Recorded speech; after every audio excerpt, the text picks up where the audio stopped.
to...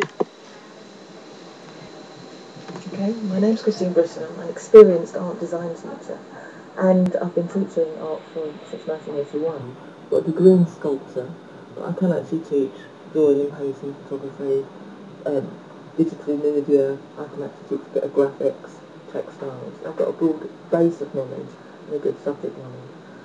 And for the last few years I've been teaching critical and contextual studies, which essentially is history of art, in support of the mainstream practical lessons, but also as a discrete subject.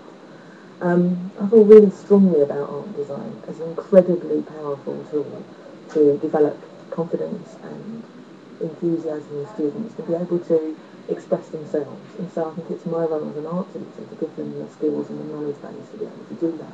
So it's really important, I think, for me to set challenge in the classroom, to give them a sequenced pattern of learning to allow them to develop skills and then think for themselves.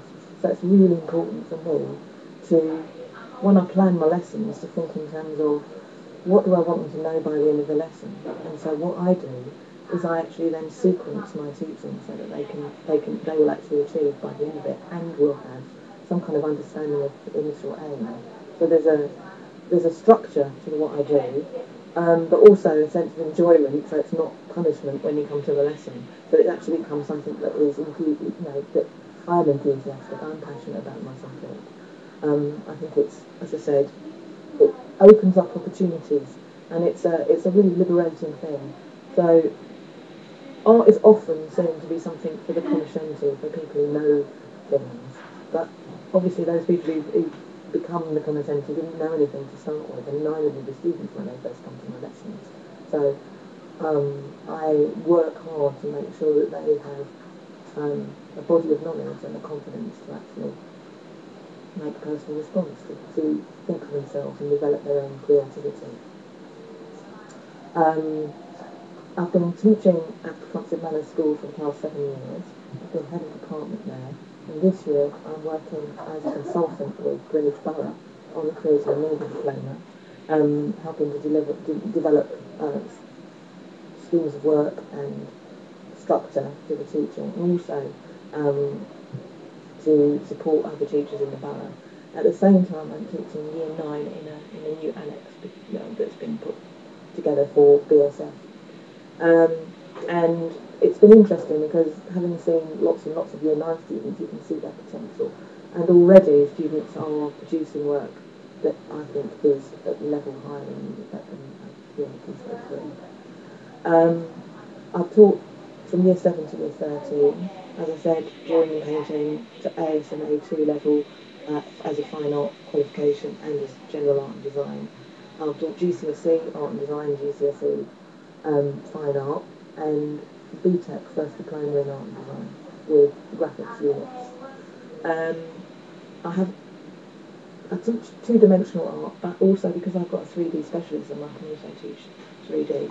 I have taught ceramics to GCSE and A-level, and textiles technology.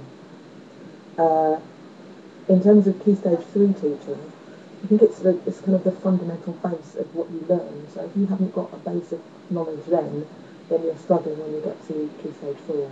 And the nature of art and design teaching being that you actually need to put your work in context with that of other artists, across time, place and culture. And so that's part and parcel of the teaching that I do.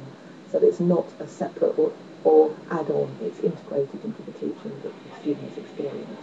So they look at artists critically, and then they can look at their own work critically, applying the same judgments or the same ideas, so that they can see what the artist is trying to do, what the catalyst was for the artist to make the piece of work, and they can make the same judgments about their own work.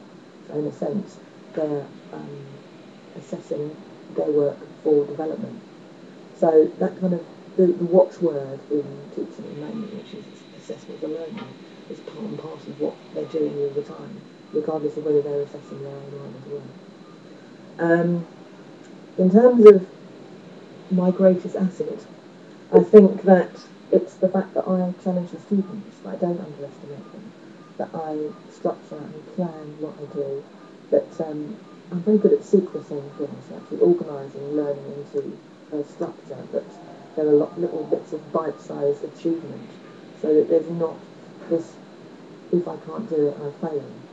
So that there's I'm the support. I'm also there to extend the thinking of the gifted and talented in the class. I think I'm skilled at encouraging and developing students to step beyond their perceived potential, so they actually do better than they think they can. Okay.